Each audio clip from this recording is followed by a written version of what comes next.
Hi friends, welcome to sweet home. இன்னைக்கு நம்ம சேனலில் மரவள்ளி கிழங்க வச்சு ஒரு சூப்பரான அடை ரெசிபி தான் நம்ம பார்க்க போகிறோம். இது உடம்புக்கு ரொம்பவே நல்லது, சாப்பிடவும் ரொம்ப சுவையாக இருக்கும். இதை சிம்பிளாக ஒரு தேங்காய் சட்னி இல்லைனா சக்கரை வச்சு சாப்பிட்டாலே டேஸ்ட் ரொம்ப அருமையாக இருக்கும். வாங்க இதை எப்படி செய்யலாங்கிறத காட்டுறேன். இதுக்கு நான் ஃபஸ்ட்டு ஒரு கப் அளவு இட்லி அரிசி எடுத்திருக்கேன். இது ஒரு பவுலுக்கு மாற்றிக்கலாம். இப்போ அதே கப்பில் ஒரு 1/4 கப் அளவு கடலைப்பருப்பு எடுத்திருக்கேன். நீங்கள் அதே கப்பில் ஒரு 1/4 கப் அளவு கடலைப்பருப்பு எடுத்துக்கோங்க. அப்படி அளவு தெரியலைன்னா ஒரு கைப்பிடி அளவு கடலைப்பருப்பு சேர்த்து இது எல்லாத்தையும் நல்லா வாஷ் பண்ணிவிட்டு நம்ம தண்ணி சேர்த்து ஊற வச்சிடலாம். இப்போ இதிலேயே ஒரு 5-6 காஞ்ச மிளகாய் சேர்த்து நான் ஊற வச்சுருக்கிறேன்.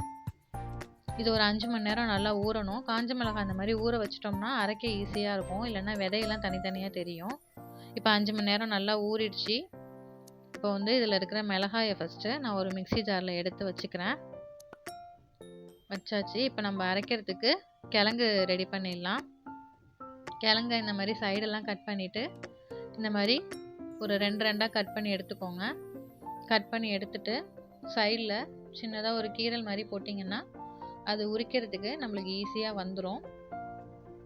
நம்ம தோல்லாம் சீவணுங்கிற அவசியம் இல்லை. இந்த மாதிரி லைட்டாக ஒரு கீரல் போட்டுட்டு உரித்தாலே நம்மளுக்கு தோல் நல்லா அழகாக வந்துடும் உரிக்க. இந்த மாதிரி எல்லாத்தையும் உரிச்சிட்டு நல்லா வாஷ் பண்ணி எடுத்து வச்சுருக்கேன். இப்போ நம்ம இதை துருவி எடுத்துக்கலாம். துருவி சேர்த்தா தான் அரைக்கிறதுக்கு ஈஸியாக இருக்கும்.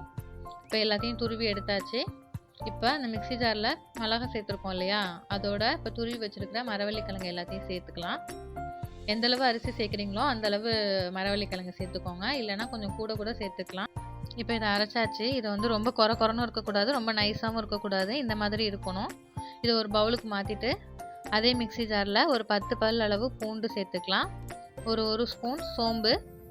இப்போ நம்ம ஊற வச்சுருக்கிற அரிசி பருப்பு எல்லாத்தையும் இதில் சேர்த்துட்டு நல்லா கொஞ்சமாக தண்ணி விட்டு, இதையும் ரொம்ப நைஸாகவும் இல்லாமல் நல்லா கொரன்னு இல்லாமல் கரெக்டான பதத்துக்கு அரைச்சிட்டு வந்துடலாம். கிழங்கு நீங்கள் எந்த அளவு சேர்க்குறீங்களோ அந்தளவு அடை டேஸ்ட்டாக தான் இருக்கும். தோசை வராமலாம் போகாது. அதனால் நீங்கள் கிழங்கு கூட சேர்க்குறதா இருந்தாலும் சேர்த்துக்கலாம், ஒன்றும் பிரச்சனை இல்லை. இப்போ இதையும் அரைச்சி ரெண்டுத்தையும் ஒன்றா ஊற்றி நல்லா மிக்ஸ் பண்ணிக்கலாம். இது எல்லாத்தையும் நல்லா கலந்து விட்டுட்டு இப்போ இதில் தேவையான அளவு சால்ட் சேர்த்து கலந்துக்கலாம். அப்படி நீங்கள் அரைக்கும் போதே சேர்க்குறீங்கன்னா தேவையான அளவு உப்பு சேர்த்து கல்லுப்பு சேர்த்து நல்லா அரைச்சிக்கோங்க. நான் அரைக்கும் போது சேர்க்கலை, அதனால் இப்போ கொஞ்சமாக சால்ட் சேர்த்து இது எல்லாத்தையும் நல்லா கலந்து விட்டுக்கிறேன். இப்போ இதில் ஒரு பெரிய சைஸ் வெங்காயத்தை இந்த மாதிரி பொடியாக கட் பண்ணி சேர்த்துக்கிறேன். ஒரு 2 கொத்து கருவேப்பிலை சேர்த்துக்கிறேன். ஒரு அரை மூடி தேங்காய் துருவி வச்சுருக்கேன், அதையும் சேர்த்துக்கிறேன். இது எல்லாத்தையும் சேர்த்துட்டு நல்லா கலந்து விட்டுடலாம். இது ரொம்ப தண்ணியாகவும் இருக்கக்கூடாது, ரொம்ப கெட்டியாகவும் இருக்கக்கூடாது. நல்லா அடை மாவு பதத்துக்கு கரெக்டாக இருக்கணும்.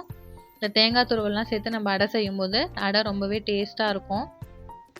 இது கொஞ்சம் காரம் அதிகமாக தான் சேர்க்கணும், ஏன்னா கிழங்கு கொஞ்சம் இனிப்பாக இருக்கும். அதனால் இப்போ நம்ம அடை சுட ஆரம்பிச்சிடலாம்.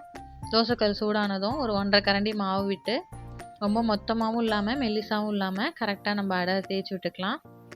கொஞ்சமாக எண்ணெய் விட்டு 2 பக்கமும் நல்லா ஒரு மீடியம் ஃப்ளேமில் நல்லா குக் பண்ணி எடுத்துக்கலாம். ஹை ஃப்ளேமில் வைக்கக்கூடாது, மீடியம் ஃப்ளேமில் வச்சாதான் நல்லா கிழங்கு அந்த மாவு எல்லாமே நல்லா வெந்து வரும்.